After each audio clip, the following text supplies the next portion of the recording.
Well, I'm Bud Baslak. I'm the provost of the university, and I would like to welcome everybody here to the Constitution Day 2011. And it's great to see a large crowd, and I know it's also represented by a number of schools, not just the law school, but undergraduate students from across the campus. And certainly there's an engineering faculty member here. He and I may be the only two engineering faculty here. We have to increase that attendance next year. But again, just what I'd like to do is welcome everybody. I want to thank a few folks before we get started here, and in particular, David Holcomb, who is leading this effort. Let's give a round of applause for David. And that's really, that also represents the team of students up here. I won't recognize them individually who have performed quite a bit of work to put this together today. Also, of course, faculty advisors Jonathan Enton and Andrew Lucker. Jonathan, back here. Andrew, back here. Thank you for your work. And professors Dent and Strasser for being here, particularly Professor Strasser coming up from Columbus and representing Capital University. As a material scientist, I really haven't had much opportunity in my career to study constitutional law. In fact, in the last 3 years as provost, I haven't had a whole lot of opportunity to study material science. But nonetheless, it is an important area. And although my studies are in engineering and materials, I have as a hobby studying a number of leaders, former leaders, who I find very interesting. In the early 90s, I spent a year on sabbatical at Cambridge University in England, and I really grew to really enjoy kind of walking through the bookstores looking for books by Winston Churchill, either ones that he had authored or ones that were histories around Winston Churchill. So I became kind of a Winston Churchill fan during that period, and even since then, I've spent quite a bit of time learning about the history. In fact, when I was in England a few months ago, I revisited his birthplace in Blenheim Palace. Who here has been at Blenheim? It's a great place if you haven't been there.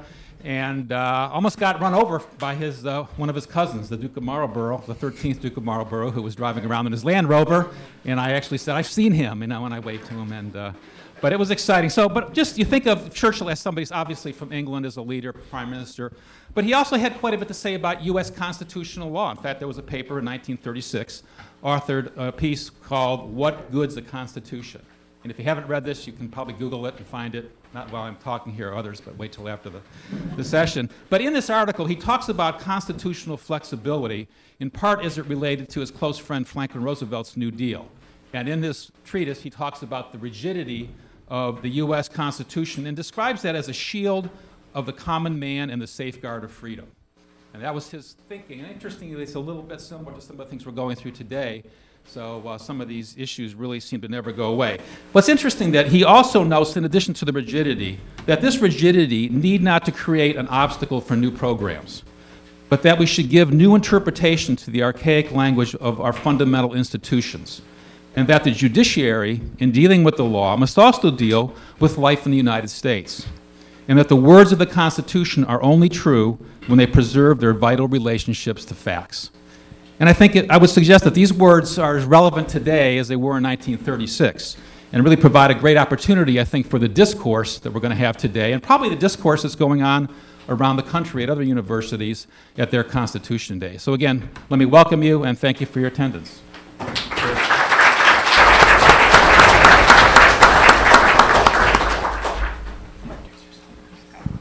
Good afternoon. My name is Molly McQuillan. Distinguished guests, faculty, students, and friends. The purpose of today's forum is to celebrate the 224th anniversary of our founding charter, the Constitution. It is an honor to introduce Professor Mark Strasser from Capital University Law School and Professor George Dent from Case Western Reserve University School of Law. The Constitution Day Student Committee appreciates your taking the time to discuss same-sex marriage and the Constitution. I would also like to introduce the three panelists, Mr. John Drennan, Mr. Daniel Griffith, and Ms. Apurva Kaushik, as well as the moderator, Mr. David Holcomb. Thank you.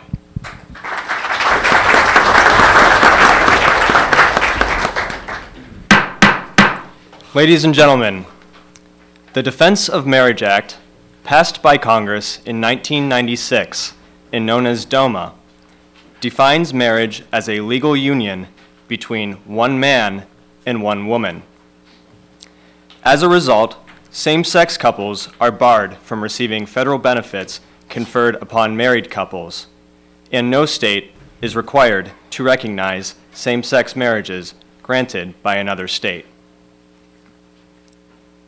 On February 23, 2011, U.S. Attorney General Eric Holder announced that the Obama administration had determined DOMA to be unconstitutional and that the Justice Department would no longer provide legal support for the law. Currently, same-sex marriage licenses are granted by 6 states: Connecticut, Iowa, Massachusetts, New Hampshire, Vermont, and most recently, New York. Meanwhile, many states have adopted measures designed to forbid same-sex marriage. With polls reflecting for the first time a nation evenly divided on the issue, 2011 is proving to be a pivotal year for both advocates and opponents of same-sex marriage. Our speakers will discuss a range of constitutional issues related to federal and state regulation of same-sex marriage, including the constitutionality of DOMA. Out of respect for our speakers, we ask that you please silence your cell phones and remain respectful throughout the program. Professor Strasser, the floor is yours. You have 10 minutes, and so will Professor Dent. Good afternoon. I'd like to thank you for allowing me to participate, and I thank you for attending. I'm going to discuss basically the constitutionality of same-sex marriage bans generally, and maybe that will to some extent apply to DOMA, and further discussion of DOMA can come up in questions. But I'm going to do the general question of whether it is permissible to preclude same-sex couples from marrying. The federal Constitution offers at least 2 bases upon which it's argued, not always successfully, that same-sex marriage is protected. And I'm going to talk about each of those. One claim is that same-sex marriage falls within the right to privacy. The other is that prohibiting same-sex marriage violates equal protection guarantees. So first, let's talk about the right to privacy. The right to privacy protects various family-related interests. It protects the right to have your child, right to raise your child, procreational interests, whether you can access contraception, whether you can have an abortion. And actually, within the right to privacy, we have the right to marry recognized. Now, even when something falls within the right to privacy, that doesn't mean the state cannot regulate it. As long as the state has compelling interests and the state has narrowly tailored its classification to promote those interests, the state can regulate something even when it falls within that protected area. However, in the various cases in which same-sex marriage bans have been decided by the courts, they have sometimes upheld the bans, but only under a very deferential standard. No court has been willing to uphold such a ban using the test I just described. Now, it might seem that because the right to marry is already recognized, then this is a pretty straightforward issue. But most courts, many courts analyzing the issue have said the following: well, really the right to marry is the right to marry someone of a different sex. Why? Well, some will suggest only different sex couples can have children through their union. Now, there is, of course, no constitutional or statutory requirement that married couples have kids. Now, to see why this is really not such a plausible analysis of the right to marry, let's think back to basically the first case to recognize that the right to marry was a fundamental interest, and that's Loving versus Virginia. At issue was Virginia's interracial marriage ban. In that opinion, the court nowhere mentions children. Now, the court did say that marriage is necessary for the survival of humankind, but didn't explain the point further. And because marriage, it is thought, helps both the adults in the relationship and the children, it may not be children related. Why didn't the court mention children? Well, in this case, the state of Virginia had said the reason its marriage ban was permissible was for the sake of the children. It claimed that children born of interracial unions were somehow inferior to other children. So the court wasn't going there. The court instead was talking about the interests of the adults. Now, that's not to say the court ignores the interests of children. In the next important case involving marriage, Zablocki versus Redhale, the court specifically talked about children. So here's what was at issue. You have an individual who fathered a child in high school with one woman. He wanted to marry someone else. Wisconsin said, if you're a non-custodial parent and you can't keep up on your support payments, we're not going to let you get married. He challenged the statute. Now, Wisconsin, of course, had legitimate interest in protecting the public treasury. But the court said the interests here are very important. Now, it's not as if the court was thinking, gosh, children are only born into marriage. One, because this man had already fathered a child. And two, because his fiancée was pregnant. So she was going to have a child. And any interests that are promoted by having children raised in the family wouldn't be promoted by denying him the right to marry. They were going to have the child anyway. But what was at issue is whether the child would be born within the marital union. Now, children traditionally are thought to do better in stable homes, and marriage promotes stability. But the children who benefit are not just those who are biologically related to both adults. It's children generally. And if it were really true that it was only those children related to both adults who benefit, we would be in a lot of trouble, given the great number of children who are being raised by, in many cases, two adults where at least one is not biologically related, just because we have so many blended families. Now, marriage is a vital interest to individuals, to the children they might be raising, and to society. All of those interests are promoted by recognizing same-sex marriage, not by denying it. Now, the equal protection claim, let me shift to it. Marriage bans, basically, that say a man can marry a woman but not a man, a woman can marry a man but not a woman, are classifying on the basis of sex. They're targeting, probably, orientation, but the classification is sex. Why is that important? Because under our current jurisprudence, a classification on the basis of sex has to be examined closely. The state has to have important interests, and the state classification has to be closely tailored to promote those interests. No court addressing same-sex marriage has has upheld same-sex marriage ban on the basis I just spoke about. The only time it's been upheld is on the very deferential basis. Now let's talk about this deferential basis. Maybe courts shouldn't examine with higher scrutiny. Well, what are the interests served by same-sex marriage bans? Well, some courts reason in this way. Well, you know, because different sex couples might have children just during an evening without planning, might be accidental. It's more important to get them to marry than same-sex couples, because same-sex couples, if they're going to have children, they have to plan ahead. They have to do a lot. You have to adopt. You might have to use, surrogacy or do something. It's not something that's likely to happen on the spur of the moment. But note, precluding same-sex couples from marrying is not going to encourage different sex couples to marry earlier, to stay married longer. It's not going to have an effect. So here's what's being done. The different sex couples are marrying or not, and of course we have a lower rate now.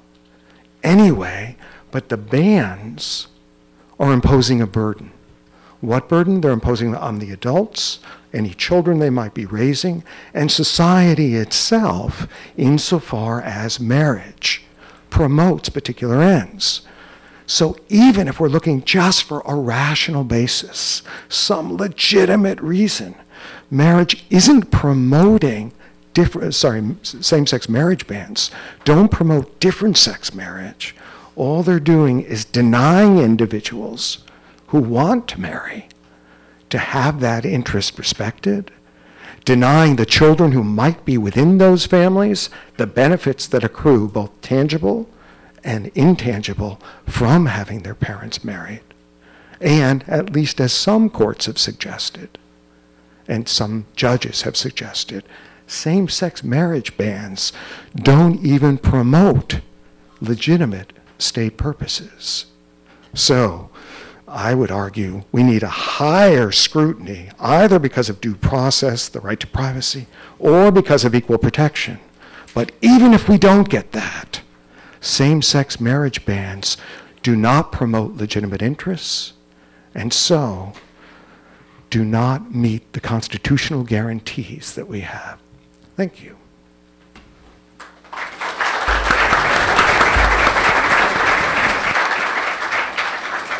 Thank you, Professor Strasser. Professor Dent. Thank you. Thank you for inviting me. First, what was the original meaning of the Equal Protection Clause to which Professor Strasser referred? It was part of the post-Civil War amendments intended primarily to protect the newly freed slave, to deal with cases of race like the Loving case to which Professor Strasser also referred. Certainly there was no intention to extend legal equality to homosexuality. Well, perhaps the meaning of such broad constitutional concepts was intended to change with evolving public attitudes. But clearly there is no public consensus in favor of so-called same-sex marriage. 31 states have voted on the issue, and 31 states have voted for traditional marriage. The other right to which Professor Strasser referred is the right to privacy. Now, of course, there is no specific reference to a right to privacy in the Constitution. There are specific protections that might come under the rubric of privacy, but there is no general right to privacy.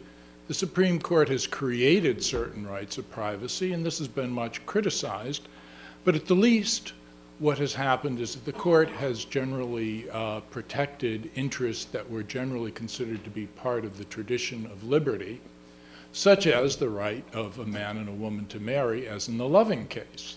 That was prevented by a very unusual statute against interracial marriage. There was only a fairly small minority of the American states that had such a ban. There's no precedent for it in Western civilization. And indeed, the statute wasn't even enforced. The Lovings had to jump up and down and say, hey, look, we're violating the law. And most of the state prosecutors said, leave us alone. Nobody cares about that law anymore. They finally found some backwoods prosecutors willing to prosecute them, which of course made them very happy because they knew it was going to happen. We should probably stop right there. Gay marriage was not an intended right under the original meaning of the 14th Amendment or any other provision of the Constitution, and has not become part of our society's general understanding of rights. It could be established only if a small elite is willing to disdain the American people and to arrogate to itself the privilege to impose its own values on everyone else. But let's talk anyway about what we would like the Constitution to mean. The principle of equal protection is that like things should be treated alike. So, are male-female and same-sex relationships the same in matters that warrant the law's concern with marriage? Well, Bertrand Russell, no fan of bourgeois morality, said that it is through children alone that sexual relations become of importance to society. Otherwise, government should leave adults free to structure their own relationships. Societies have found marriage necessary because husbands and wives often have private interests that are not compatible with the interests of their spouses, children, or communities in general. Renowned anthropologist Bronislaw Malinowski said, "The institution of marriage is primarily determined by the needs of the offspring, by the dependence of the children upon the parents." And sociologist James Q. Wilson says, "Marriage is the socially arranged solution for the problem of getting people to stay together and care for their children, which the mere desire for children and the sex that makes children possible does not solve." Now, this does not mean that marriage is only about having children, but it does mean that the possibility of children is the reason for the government's involvement in marriage. The campaign for same-sex marriage is arbitrary, internally contradictory, and deceptive. It's arbitrary because we have several conditions to legal marriage, including that it be monogamous and non-sanguineous, no close relatives. Many societies do not impose these conditions. In Saudi Arabia, for example, it's common for half-brothers and sisters to marry. We don't allow that. But at least until very recently, the restriction of marriage to opposite-sex relationships was essentially universal. By the way, Professor Strasser has asked whether there is a rational basis for traditional marriage. I guess if the answer is no, then what we are saying is that every civilization in every corner of the globe that has existed until this time was irrational.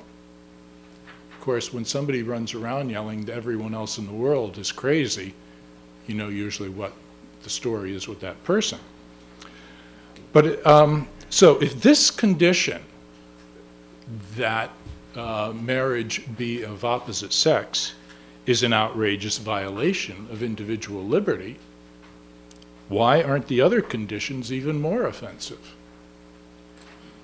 The argument for same-sex marriage is internally contradictory because it demands equality while simultaneously denying it. It charges that traditional marriage unjustifiably privileges one kind of relationship. But if that is true, the solution cannot be to extend that privilege slightly to same-sex couples, but rather to eradicate the privilege. For example, legal scholar and EEOC Hy Feldblum lives in a house with 4 other women and 2 children in a non-sexual relationship. She wants the law to consider her group a family. If there is nothing special about traditional marriage, why should we privilege any kind of marriage over arrangements like Professor Feldblum's? And similarly, the campaign for same-sex marriage is deceptive because for most who support it, it is not their real goal. Gay activist Michael Warner, for example, sees the fight for recognition of same-sex marriage as an interim tactic, a transitional moment toward the eventual abolition of marriage. And, as is the case with Hy Feldblum, the real goal is to get government out of marriage, out of the marriage business, and to have families we choose. Again, if Professor Strasser is right that there is no rational basis for traditional marriage, it's impossible for me to see what basis there can be for privileging any kind of marriage over any other kind of family we choose. Again, we're miles away now from any reasonable interpretation of the Constitution, but as a policy matter, why shouldn't we have families we choose? If we were dealing only with adults, it might make sense. But again, as Bertrand Russell noted, the law cares about marriage because of children. And children cannot fend for themselves in a world of families we choose. In different times and places, social customs, including those of marriage, have varied in infinite ways. But in every society that has survived, we find 3 features. First, each acknowledges and celebrates marriage.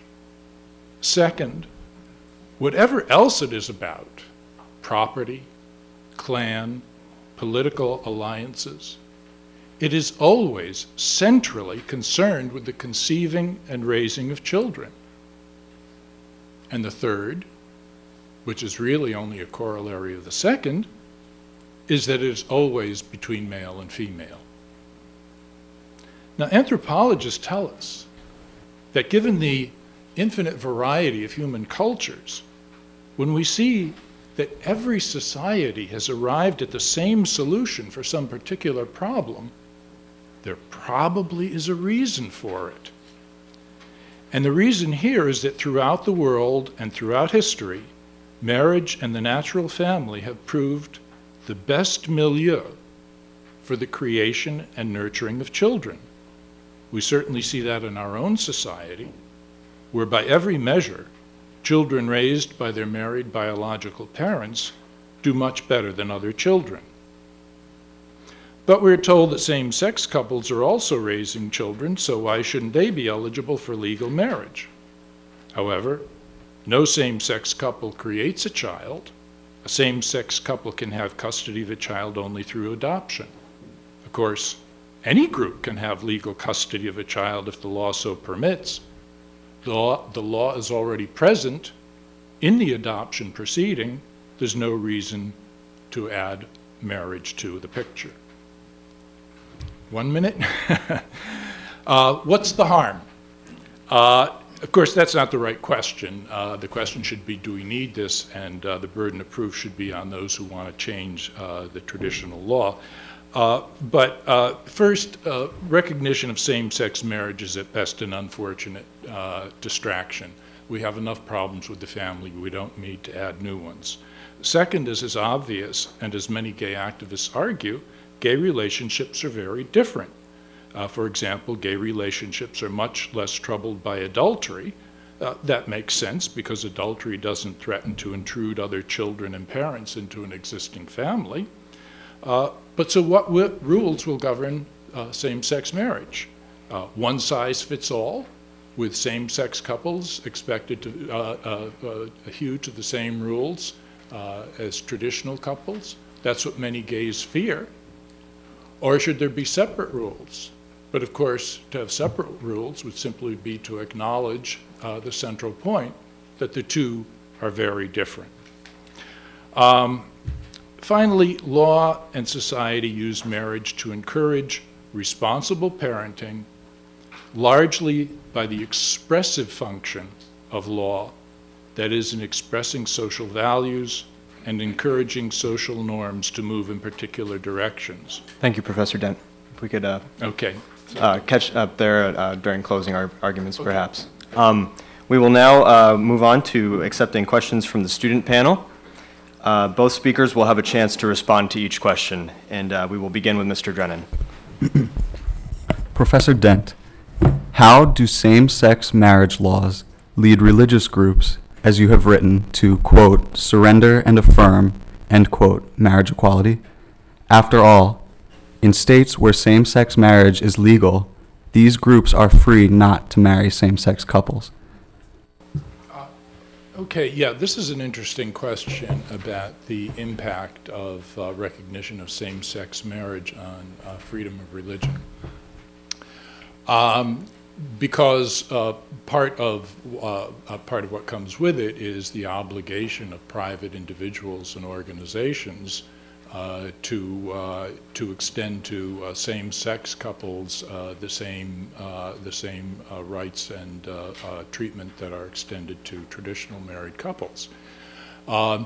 So even if you do not believe that a same-sex relationship is a real marriage, so for example, a photographer in New Mexico asked to photograph a same-sex wedding and says, no, that kind of a thing is against my religious beliefs, and was found to have violated the state's civil rights law. A doctor in Southern California who declined to inseminate a member of a lesbian couple was found to have, because of her religious beliefs, was found to have violated the state law. In Massachusetts, Catholic Charities, which had an outstanding history of placing difficult-to-place children for adoption, was forced to go out of business. Why? Because under the principles of the Catholic Church, it could not treat same-sex couples as parents for purposes of adoption, and the state told them, if you don't, we'll put you, well, you must if you are going to continue in business. And Catholic Charity says, well, we can't, so we're out of business. Now, does that answer your question? That's okay. As to the kinds of burdens, of course, there are many, many others, but those are samples of the kinds of burdens that recognition of same-sex marriage places on religious freedom. Does that answer your question? Okay, thank you. Thank you. Do you have a reply, Professor Strasser? Sure. Okay. Many states have laws which protect against discrimination. So look at this example. You have a photographer who says, I don't approve of you, and this could be on a bunch of different bases. Could be on orientation, could be on race, could be religion. The person says, I don't want to deal with you, out.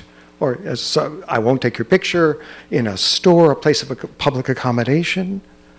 We do have laws against discrimination. It's the same idea. Now, for religions in particular, a state that recognizes same-sex marriage cannot require, for example, the Catholic Church to celebrate a same-sex marriage. If it's against belief, it's against belief. That's up to the church. But let's not confuse that with the ability to discriminate with respect to the provision of general services. And, you know, the same thing. How would you react if a doctor says to you, oh, you're of this religion, this race, I won't help you? It's not, these kinds of examples are not so much marriage related, especially because I believe this lesbian couple was not married. So it's not marriage, it's whether it's okay for states to have anti-discrimination laws, even when someone sincerely wants to discriminate against particular groups. And I'll admit, I think it's okay for the state to say, I'm sorry, we're not going to let you discriminate on these bases. And that's where we disagree. Thank you, Professor Strasser. Our next question, Ms. Kaushik. Professors Dent and Strasser. Some critics have called President Obama's enforce but do not defend policy towards DOMA a, quote, power grab disguised as academic constitutional interpretation, end quote. Is the administration's refusal to defend DOMA a principled stance or a breach of the executive branch's constitutional responsibilities? Let's start with Professor Strasser. Okay, so note what's going on. The president, with respect to DOMA, is DOMA being defended? Well, yes. And as my understanding, I think the House has hired counsel to defend DOMA. Now, as to what the president should be doing, I mean, it's an interesting position to be in if you're not so confident that it's constitutional. Basically, my understanding is the president has allowed it to be defended, although I'll admit, if a later question comes up, I'll tell you why I don't think it's so easily defended. But the way this has worked, it is being defended, and we'll see how the merits go later. But it's not as if the president is preventing the law from being prevented. On the contrary, he's extended an invitation, and in fact, it's being defended. Response, Professor Dent? Yeah. Well, first of all, it's a bit of a double cross because Barack Obama did campaign saying that he believed that marriage was between a man and a woman, and now his administration is refusing to defend a statute that says just that. But in addition, and more important perhaps, the function of the Attorney General is supposed to be to defend the laws of the land. And it is extremely rare, and only in cases where of clear unconstitutionality, that the Attorney General has traditionally walked into court and said, "Gee, I'm sorry, this is a federal law, but we just cannot defend it." DOMA was overwhelmingly adopted and signed into law by President Clinton. The idea that Attorney General Holder and President Obama have just suddenly discovered that there's no possible basis to defend it strikes me as indicating an abdication of their duty. Thank you, Professor. Our next question from Mr. Griffith. Professor Strasser, you maintain that the comparison between same-sex marriage and interracial marriage is valid, but reject slippery slope arguments against same-sex marriage. Please explain why you believe that same-sex marriage can be compared to interracial marriage, but not to polygamous marriage. Okay, and let me explain how this works according to our Constitution. First of all, there is clearly a difference between interracial marriage bans, same-sex marriage bans. Why? Well, when you ban a marriage on the basis of race, under our Constitution, this triggers the closest kind of scrutiny. It's the toughest kind of thing to win on for the state. If you discriminate or classify on the basis of sex, that triggers close scrutiny, but not as close as a statute that's based on race. So in that way, they're different. That's right. On the other hand, if what I have said, and it's the general jurisprudence, express discrimination on the basis of a classification that's protected, triggers close scrutiny, then it is my contention marriage bans, whether on the basis of race or sex, will not pass muster. As a general matter, it's of course true that we limit marriages. And I suggest, well, okay, let's look at each limitation and see if the state has important or compelling interests.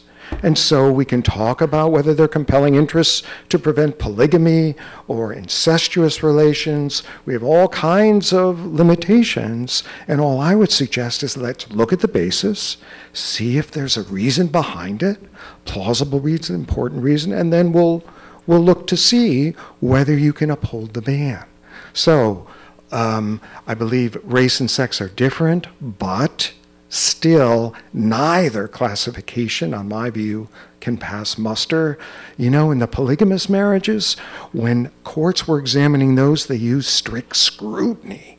They looked real closely and admittedly upheld them. All I'm suggesting is look closely at this one, then if the interests are there, then okay. I don't think the interests are there. Professor Dent. Well, first of all, you know that what Professor Strasser has said is that he has no argument against polygamy, which, by the way, I do. I think it's a rule of one to a customer. No, I mean, what happens in polygamous societies, wealthy, powerful men get a lot of wives, and other men wind up with no wife. So I think it would be very bad idea for us to have polygamy. But it is, I admit, lots of societies have had it. Unlike same-sex marriage, for which until just a couple of years ago there was basically no precedent whatsoever.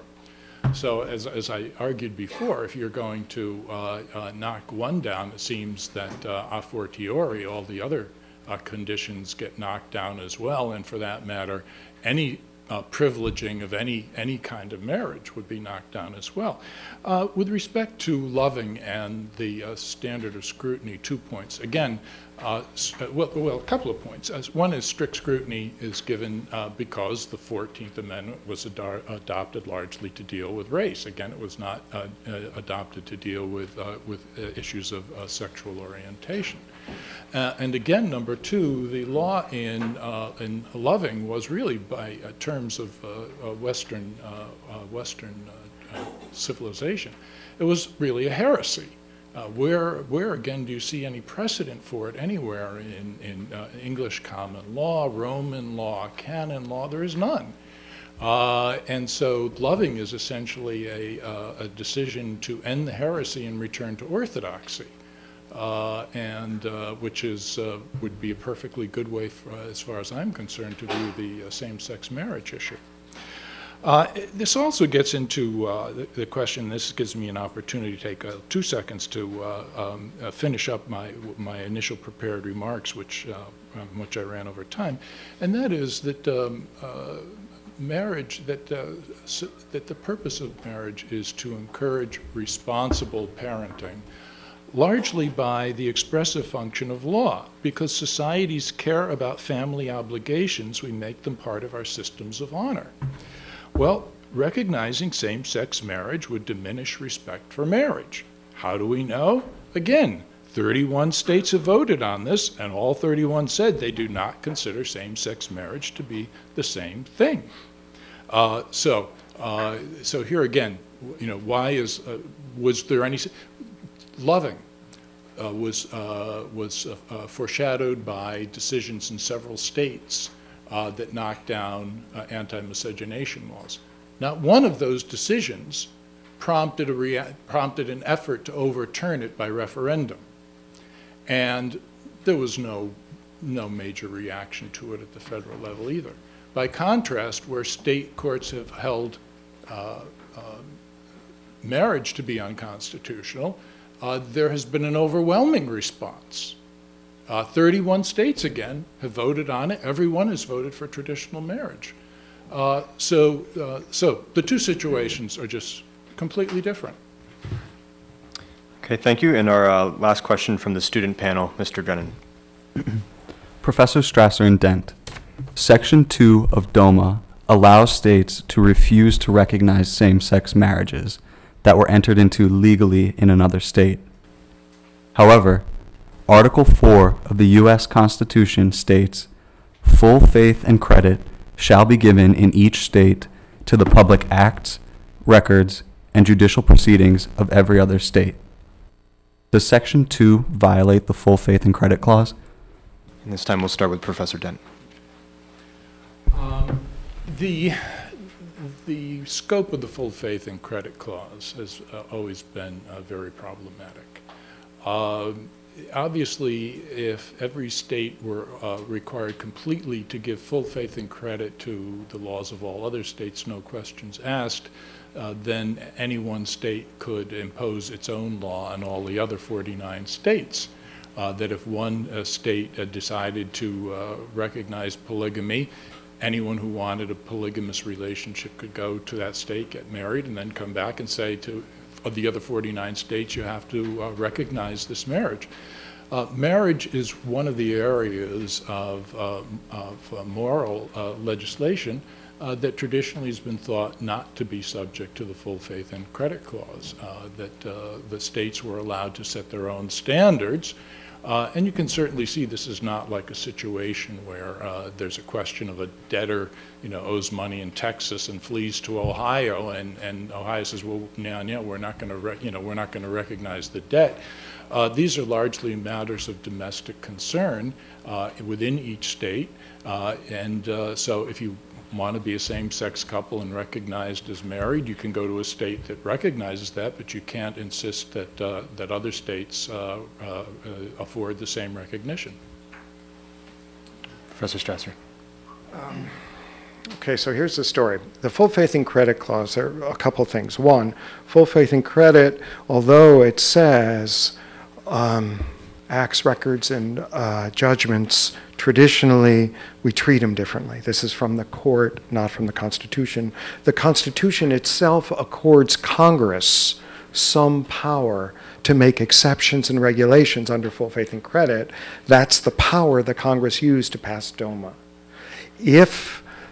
So it's a complicated argument as to whether Congress exceeded its power, but there is expressly given power under the Constitution. Now, traditionally, Ohio, for example, has had the right to say to Ohio domiciliaries, if you can't marry according to our law, you go to another state, marry, and come back, we can refuse to recognize that marriage. And that's before DOMA. I mean, that's simply how our system has worked, that the state of domicile gets to decide the validity of marriage. One tricky thing about DOMA is that it also affects judgments, because it affects dissolutions of marriage, divorce. Divorce is a judgment. That judgment is subject to full faith and credit. As a general matter, it's much more confusing how to analyze DOMA in terms of judgments, like divorce judgments, property distribution arising from. But as far as the marriage part is concerned, you didn't need DOMA. That was already the story. So this was a lot to do. But if it was really to protect a state's ability to prevent its domiciliaries from going elsewhere, the people live there and going elsewhere and coming back, they had it before DOMA. They're going to have it after DOMA, if and when DOMA is struck down. Thank you, Professor Strasser. Our speakers will now accept questions from the audience with priority given to students. We just ask that you please keep your questions brief and respectful.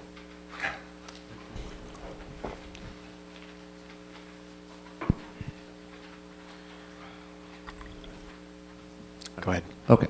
All right. Thank you. My question is for Professor Dent.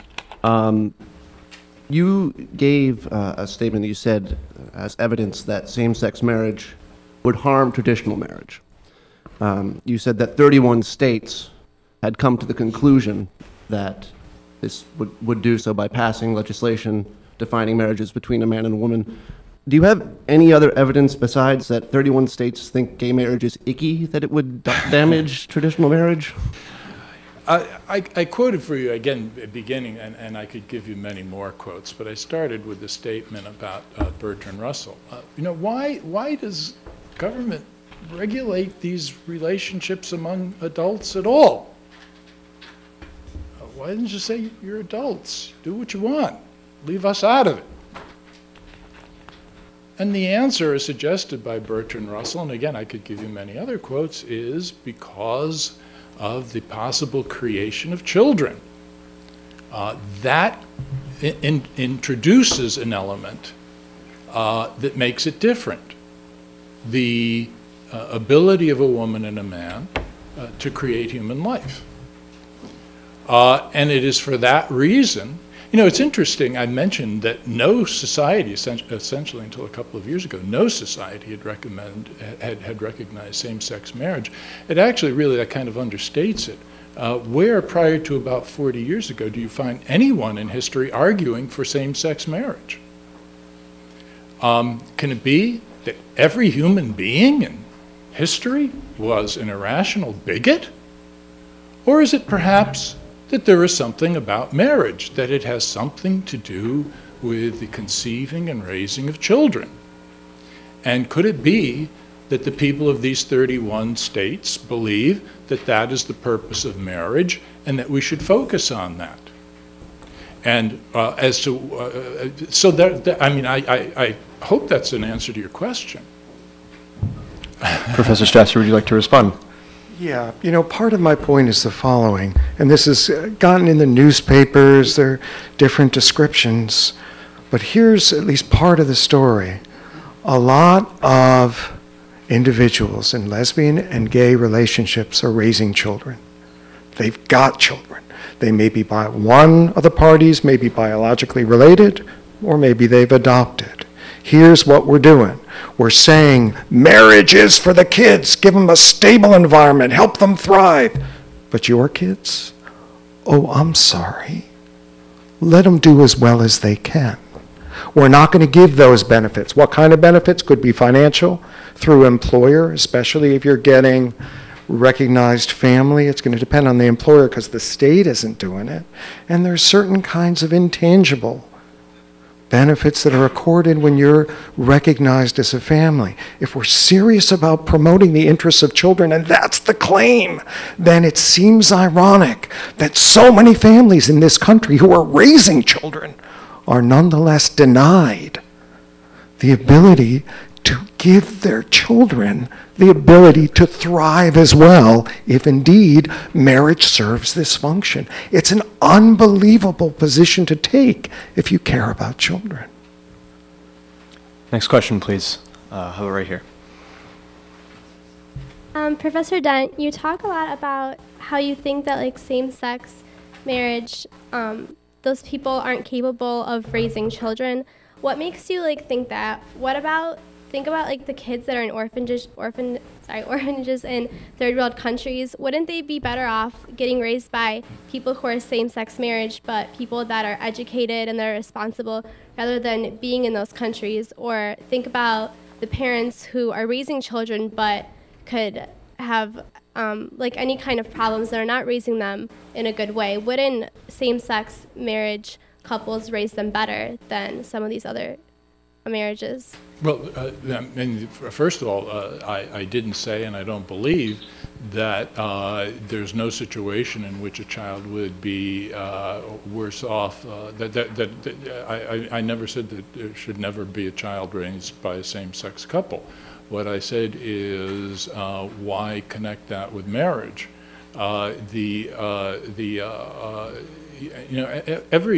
Every child being raised by a same-sex couple has been deprived of at least one of its parents. And now, if this, you mentioned an orphanage, you know, in some poverty-stricken third world country, yes, it certainly is true that there are children who would be better off with a same-sex couple in this country. But what has that to do with marriage? Professor Strasser said that talked about the benefits of marriage being extended to children being raised by same-sex couples. But of course, there's no experience with same-sex marriage, so we have no way of knowing whether any benefits would arise for them from recognizing same-sex marriages. Our experience is with marriage between a man and a woman, and that is our basis for saying that children are better off in the natural family. That is the best milieu. Will we benefit children by just giving them a label? Abe Lincoln asked, how many legs does a dog have if you call a tail a leg? The answer is 4. You can call a tail a leg, but that doesn't make it so. The dog still has only 4 legs. Will calling a same-sex relationship a marriage make it so and confer benefits on the children being raised by a same-sex couple? I don't know. There's no basis for believing that to be the case. Professor Strasser. So we do have empirical studies which are suggesting that children who are raised by same-sex couples are in fact doing very well. This isn't a contest of who's doing the best job, but it is to say, of course, that in fact children are thriving. Much of the argument here, for benefits, you're talking about some are very tangible, like insurance benefits, like the ability to speak for your child in a hospital or something like that, recognition of family. Actually, they're tort benefits. If there's a law school, what am I thinking? There are various kinds of benefits, and these are just tangible, but there are intangible ones as well. And just as an aside, we do have some information now. Massachusetts has recognized same-sex marriage, not for a very long time, but for several years. Marriage is still respected, so we haven't had dire difficulties. We haven't had dire difficulties in countries, in places where they're recognized. Still, that is just to say that whether children are adopted elsewhere or adopted in this country, or perhaps created via artificial insemination, surrogacy, there are a whole host of ways that children are coming into this world. They need and deserve both the kind of symbolic and actual benefits that marriage may afford, and at least the whole basis of the argument is that it does. So I would suggest they should be getting them too. Next question, please. Right here. Yeah, I was wondering. Sir, can you wait for the mic, please? We're recording this, so it helps us with that. Thank you. I was wondering, this is bi-incorporated. Is there an implication or inference that people are inferior or subhuman in reference to same-sex parenting, or and also the issue of private property when you deny same-sex couples marriage in terms of death and dying and property rights? The issue of property rights seems to be a big issue in terms of same-sex couples, in terms of marriage, and also in terms of those who are terminally ill. So it's a bi-incorporated question. Initially, I'll reiterate, is that the implication or inference that people are subhuman or inferior in terms of same-sex couples or homosexual couples being able to raise children or have parenting, is that inference, it's of concern and problematic to me, and the whole issue of that, the legal issue of denying them medical benefits or insurance and property rights, and that there's a precedence that the parents of the biological parents have a right to abrogate a relationship in terms of terminally ill or property rights in terms of death. Because I've dealt with issues on my own, my mother died, in terms of this issue around wills, property rights, houses, cars, and things of this nature. Could you elaborate on that and delineate on? Can you specify which professor your question is directed towards? Both of them can respond briefly. Okay, why don't we start with Professor Strasser? Okay, so there are a bunch of issues, right? So one is something like the following. Many would suggest that by denying marriage rights, there's a claim that's implicitly or sometimes expressly made that somehow marriage would be sullied, so that this is viewed as a kind of stigmatizing claim. And in a way, even if you're recognizing civil unions, you recognize relationship, and that's good, and affording benefits, and that's good, but there is a question as to what kinds of messages are being sent that might be stigmatizing. With respect to, property or ability to make medical decisions, so here's going to be the story. You're going to have to find another way to make sure, possibly giving someone the power to make healthcare decisions, giving a partner the power, although some hospitals aren't recognizing. So there are some ways in the law, possibly to leave property to someone, although there might be a question as to whether a will would be challenged on a claim of undue influence. So there are a variety of difficulties that are presented because couples have to do things differently, making it harder to protect possible real interests, meaning, property interests of various sorts. And also we do have a background question of whether this is communicating a kind of stigma for parentage, especially we just had a decision here in Ohio, right, that where it is alleged that one parent had given her partner parenting rights, had said, yes, I want you to parent our children, et cetera, and then later the court refused to enforce, which made the person who'd been helping to raise the children a legal stranger to the children, which may well hurt the children as well as the partner. We have a separate issue where parenting is concerned, but that really is an important issue in a bunch of states where it's hard for same-sex couples, because they can't marry, to establish relations with the children whom they're raising. So in some states you can legally be recognized as the parents of both children if you're raising two kids, and some you can't. And if you can't, there are real difficulties if the relationship breaks down. Some of those difficulties involve the children maybe never being able to see the parent who's been raising them for the past 5-10 years. Those are important issues. Professor Dent. Well, yeah, first of all, as far as stigmatizing goes, again, many gays and lesbians have said that their relationships are different and they want them to be, they want that to be acknowledged.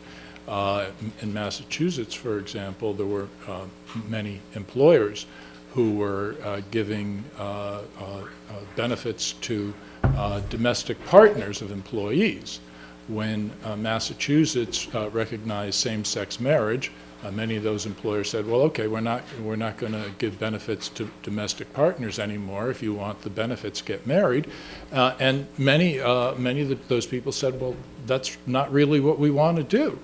And there was a column to the same effect in the New York Times a day or two after New York recognized same-sex marriage. So this goes back to a point I made before, whether we're going to take a one-size-fits-all approach when many gays and lesbians say that they don't want to be subject to the same rules.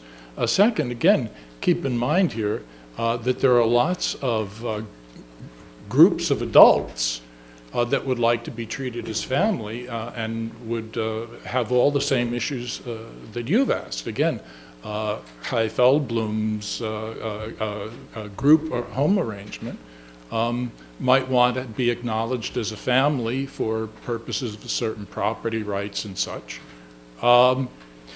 If legislatures want to deal with this, they can deal with these on an ad hoc basis. It doesn't seem to me to make any particular sense to take one segment and stick it into the institution of marriage where it doesn't really fit very well, and leave others like Professor Feldblum's arrangement out in the woods altogether. Next question, please. Right here. Okay, Professor Strasser, welcome to KISS. And I want to ask you a question. First, I respect you, and I think you're a very kind man. But I can't agree about what you said. Because I think, just like what Professor Dent said, we should separate between same-sex love and same-sex marriage. They are different. Same-sex love is a citizen's fundamental right we should respect. But we cannot accept same-sex marriage because I think there will be very heavy relationship between this and other things. This is just like a flood gate. Maybe same-sex marriage, whether this will be legalized. What about sodomy, incest, and having sex with animals and married with a dead body? For example, I love my little sister. She is my little sister-in-law. I want to marry with her. My claim is that this is my fundamental right. You said same-sex marriage, they can be couples. Why Sir, I can't do you have a be question? married with my... Yes. Right. Yes, asking a question, yeah. I just for example, so how can you solve my problem? Thank you.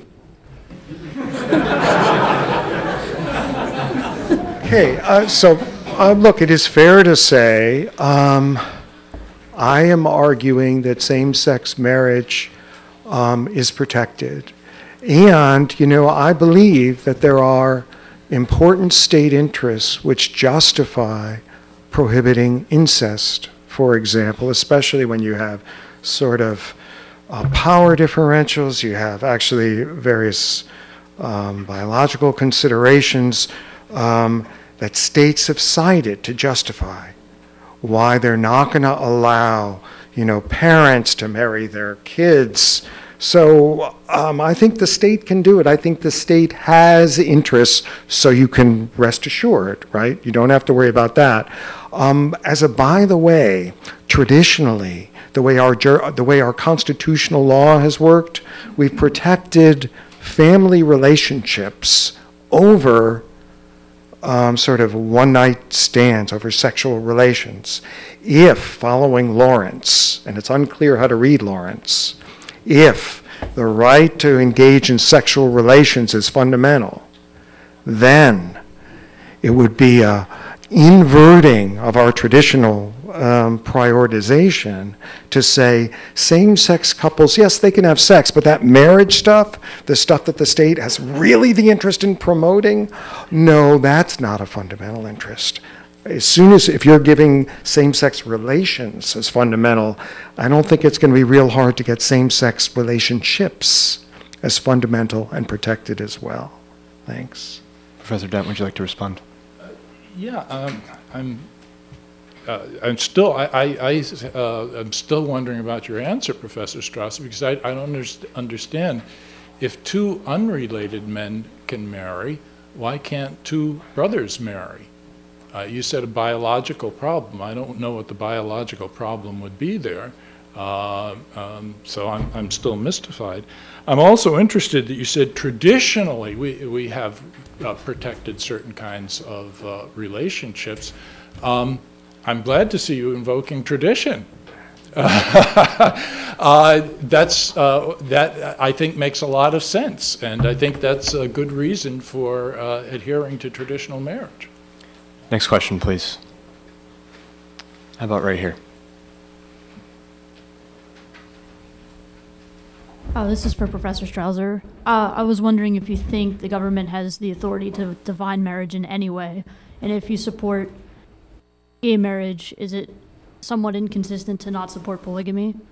And if you're allowing some types of marriages and not others, isn't that opening the door to further discrimination? You know, and again, I think this is interesting, although I'd like to go back to what I was suggesting before. The question at hand is whether a state limitation on marriage is promoting very important interests, right? So that's going to be the question. And I guess I'm more comfortable in protecting some interests, you know, with power differentials and incestuous. That's not polygamous, although traditionally in the polygamous relationships, what was happening is you would often have, here anyway, a man who was marrying more than one woman, and she tended to be pretty young. I mean, and this was really one of the dangers that was going on in Utah. We're getting power differentials, we're getting a lot of worries. That said, I think each of the restrictions we have, sure, let's examine what the interests are, see if they're compelling, and make a judgment in light thereof. So if there is no basis upon which to prevent polygamous marriage, okay. If there is a justification, and at least the way it's been practiced, we have a lot of sort of taking advantage and coercion and non-voluntariness. If that's what's justifying and that's enough, then fine. So the answer is more of, let's look at the restrictions we have, see what interests are being promoted and whether those interests are sufficiently important. So I guess I don't see this as either a cascade. It could mean we would change some rules, it might not. All I'm suggesting is let's examine and take seriously what the interests are and whether they're being promoted. I don't think you got a good answer to your question.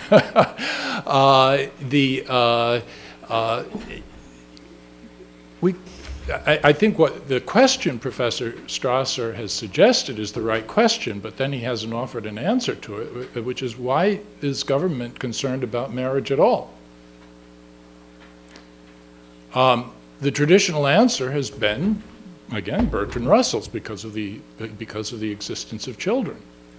Professor Strasser still, no, that's not a good justification. Well, if it's not, what is? Why should we privilege any particular relationship? Why shouldn't it be any relationship that adults want to create? Well, you know, what business is of government to say this relationship is good and that relationship is bad? If we're not concerned about the responsible parenting, why would government be involved in this at all? So I think your question was an excellent one. Next question, please. Okay, so the reason I find Professor Strasser's answer to be useful to me about whether or not polygamous relation or marriage should be protected is because this distinct scrutiny that the court uses to assess each specific situation has kept the courts from dealing in absolutes and trampling rights whether or not they should be, and been very useful in other circumstances. I mean, look at gun control debates. You don't find states that are allowing people to buy, rocket launchers and landmines than other states which are banning all sharp objects. So, in that sense, if there's any there, why should this tool that the court has been using, this distinct scrutiny to each specific circumstances, whether or not there's a public good for each type of marriage, why should that not be used? And that's for you, Professor Dent. Would you like me to clarify? Or? Yeah, please. Scrutiny for each type of marriage. I'm sorry, I didn't understand the question. Well, I meant in the sense that Professor Strasser has been saying that for each type of marriage, the court should be able to look at the specific circumstances and whether or not it would be beneficial for the society. Oh, yeah, okay, fine, but what's the answer? I can't think of any. It's not. Again, if the justification for marriage is not to encourage responsible parenting, what possible? I can't think of any other reason. Is my short answer. Professor Strasser, perhaps you'd like to take a Yeah, moment and to traditionally, clarify. marriage promotes a bunch of interests. Marriage, people who have no interest in having a child, right? They don't want children, or they can't have children and don't want children, so a separate issue is those who want and might adopt.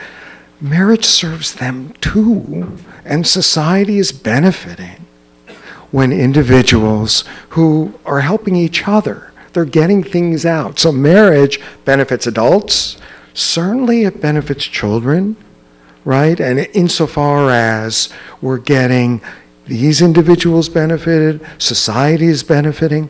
So marriage promotes a bunch of interests. My claim is, Miri, all of those interests are promoted by recognizing same-sex marriage.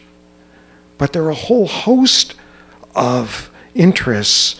I would not support saying, to marry you must have kids. No, that's because marriage serves other interests too. Another question? How about right down here? Right, you. Maybe the other engineer left the building, I don't know. My perception of what the role of the government, you ask about regulating marriage, I think that my perception, and this is more to clue me in, but the government's role has been is to regulate relationships between humans when abuse is taking over, and that's when regulations seem to be brought in. You said what, abuse? Yeah, when there's one-up, one-down relationships, you have corporations taking advantage of people, you have people taking advantage of others, so you bring in the government to regulate relationships, when to, I guess, police them or make sure they're fair. I think we're of a government who's interested in fairness.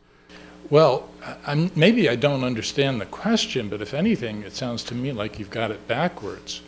If you look at abuse in relationships, say, between a man and a woman who are living together, you find that abuse is much more common in couples that are cohabiting than in couples that are married. So again, maybe I didn't understand the question, but the government, I mean, the recognition of marriage helps to discourage abuse because of the traditions that are attached to marriage. Well, I think that's exactly what I was speaking about. Sir, could you clarify your question, please? Just the question. Could you clarify your question, please? You guys asked for a little more specificity than I'm used to giving. But there are abuses in there. I think in the sense of taking advantage of another person in either way. And I think there are mechanisms when a man abuses a woman in a relationship. There are mechanisms to deal with that. But we've changed in a lot of ways over your and my lifetime. Gay relationships were not even discussed, at least in my neck of the woods. Sir, do you have a question that you'd like our speakers to answer, please? Well, again, I can only say that, to repeat, that actually abuse is more common where there is not marriage. So if anything, we would seek to enhance the prestige of marriage and to encourage marriage. It seems to me that, again, the American public has been very clear that it does not think that recognition of same-sex marriage enhances its respect for marriage. When you think about marriage, marriage does a bunch of things, right? It can help individuals sort of plan together, they can rely more, they can invest in the relationship, which helps them, helps people do better. It's also true the state has an interest when marriages break down. So I'm going to not talk about abuse in particular, because abuse can occur within and without. But it's true, one of the benefits of our marriage structure is when a relationship does break down, we have an organized way to divide up assets, possibly we'll order support or what to do with children. Our structure now is speaking both to the benefits that can be accrued during the marriage, but we really do have to consider what happens when things break down. And it's a benefit to society and the individuals themselves to have an organized way to structure all of this. That is another benefit we have of marriage. So when you're not thinking of abuse in particular, but a breakdown, the couple can't remain together, it's important for us to have a legal way to allow them to sort of exit, and so people get sort of benefits and burdens together. And that's also part of what we do with marriage. I think that's right. We have time for one more question. Do I have a student with a question? How about on this side here?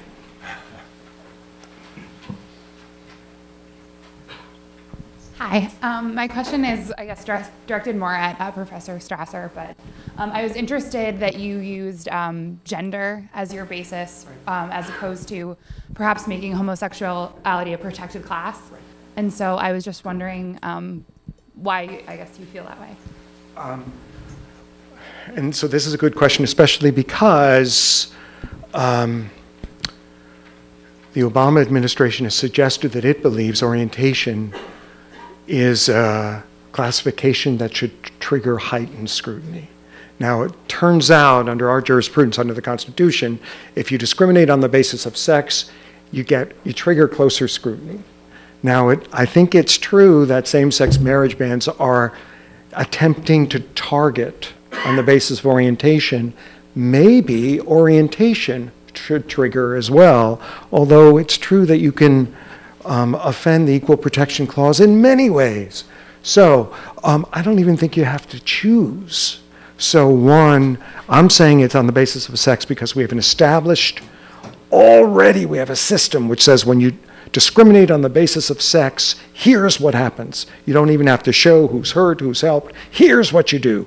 Do I believe it is targeting orientation? Yes. Do I think in many cases it is arbitrary, capricious, possibly invidious? Yes. Do I think that in addition you might subject to higher scrutiny? Sure, it would end up yielding the same result, but I admittedly was not choosing between them, but just fitting it within our established way of doing things. That would be another way. That actually is going through the courts now, and we'll see how that goes. Professor Dent. Well, I don't know if if the question really is addressed to me anyway, but as far as the gender issues, I mean, I guess it's pretty obvious that if marriage is concerned with encouraging responsible parenting, children are created by a woman and a man. They're not created by two men or by two women, and so that is the reason for the traditional definition of marriage. Okay, thank you. We will now conclude with closing statements from both of our speakers. Professor Strasser, you have 5 minutes. And so let me just make a couple points here.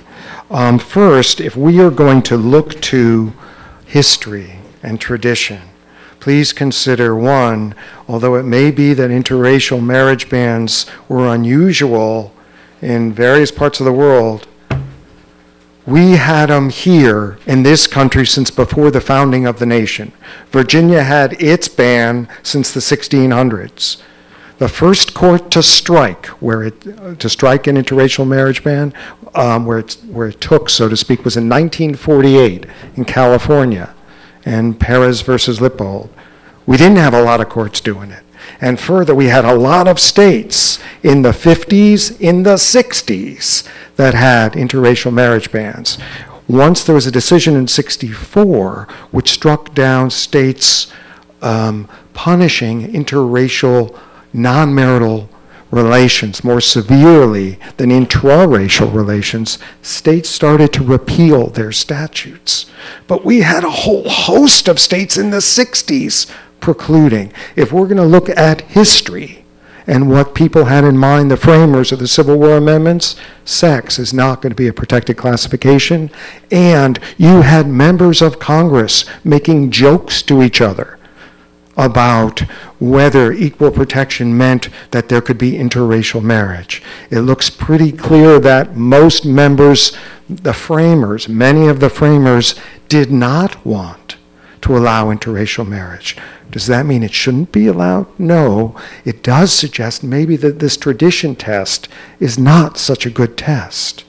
Marriage promotes a lot of interests. It promotes interests for the individuals, for their kids, for their more general families, for society. My point is merely those interests are promoted by recognizing, in addition, same-sex marriage. Is that saying get rid of traditional marriage? No, no. You want traditional marriage, that's fine. This is just expanding the pie. It's not getting rid of it all. Now, it's also true right now we have lots of cohabiting couples, different sex cohabiting couples. What should be done? Should benefits be afforded? Actually, I think that's an interesting question, especially because we have so many couples raising kids who aren't married.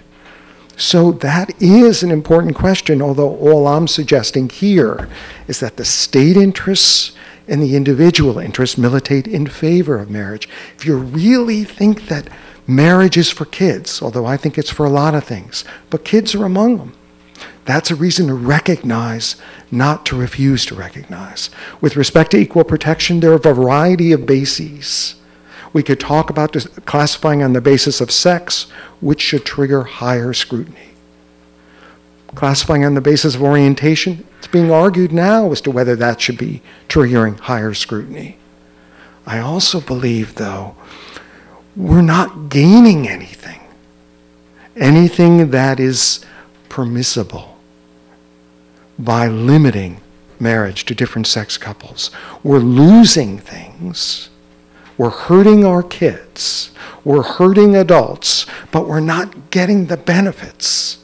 This is not a legitimate way for us to create legislation. It's hurting society and it's hurting individuals. So I would suggest this is not rationally related to a legitimate state interest, but I also believe whether we talk about a right to privacy, which protects marriage, that would be a reason courts should look more closely, or whether we look at the classification on the basis of sex, targeting orientation, that would be a reason for courts to look more closely. It is my contention that were a court to look more closely, it would never uphold same-sex marriage bans, and that's been the story when the states have been doing it. I also believe that even if they don't look closely and use a deferential review, we don't have real interest being promoted here. All we're doing is harming. That's not what we should be doing. Thank you. Thank you, Professor Strasser. Professor Dent. We begin, I think, with the questions, what is the purpose of marriage, or what are the purposes of marriage, and why and how should government be involved in it? I guess I should congratulate Professor Strasser for being so ambiguous. which is understandable given the nature of the campaign for same-sex marriage. On several of his statements, he's made it sound like he is a real champion of marriage. Marriage has so many benefits, confers so many benefits. At the same time, he has not said, no, definitely we should not give equal treatment to other arrangements, polygamy and so forth. And he has said, well, maybe we should confer benefits on cohabiting couples and so forth. So we're really back to the question that I've raised a couple of times. Is there anything special about marriage? And should government make any kind of, show any kind of preference for any kind of relationship among adults as opposed to any other kind of relationship? I said that the campaign for same-sex marriage has been deceptive because it has talked about same-sex marriage, yet if you read the literature, many of the people who are arguing for it say this is simply a transitional stage. This is simply a step. Once we get this, then we will move for recognition of families we choose. Marianne Case at the University of Chicago has said that domestic relations law should be like business law, which I teach. And you know, you've got several choices. You've got the corporation and the limited partnership and the LLC. She said, well, we should have that too for marriage too. You know, there should be group marriages and there should be domestic partnerships, and people could choose whatever they want. In other words, there's nothing special about marriage that we ought to encourage. So I think that's really the question we're dealing with. Well, I think there is something special about marriage that should be encouraged, and it does relate to the important function, the crucial function of encouraging responsible parenting. Again, by every measure, children raised by their married biological parents are much better off than other children. Professor Strasser made, again, a small reference to children of being raised by same-sex couples doing just fine. What does that mean? Actually, the studies of children raised by same-sex couples in most cases have begun with married women who got divorced, and then some entered into a lesbian relationship and some stayed single. And the studies have said that after a short period of time, the children living with the same-sex couple were doing as well as the children living with the mother, alone with the mother. Surprise, surprise. You know, one broken family is doing as well as another broken family. When in the Perry trial, an expert for the defendants was asked for the plaintiffs was asked, have any of these studies of children being raised by same-sex couples been normed against children being raised by their married biological parents? The expert said, no, I don't know of a single one.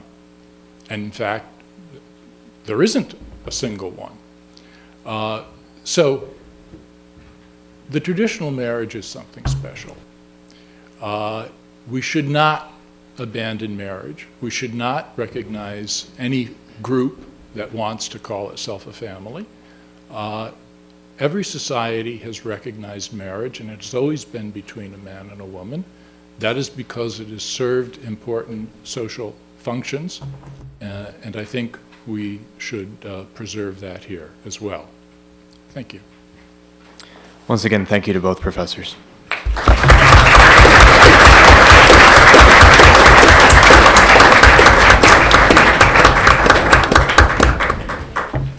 Ladies and gentlemen, we would like to take a moment to thank our contributors. Please hold your applause until the end. Please join me in extending special thanks to the Office of the President and Provost, the Office of Government Relations and Community Affairs, the School of Law, the Center for Policy Studies, the Cleveland Institute of Art, the Federalist Society for providing the constitutions today, the speakers, the panelists, and the Constitution Day Student Committee. At this time, you're all invited to proceed upstairs to Blackacre Cafeteria, where a light dinner will be served. Thank you very much.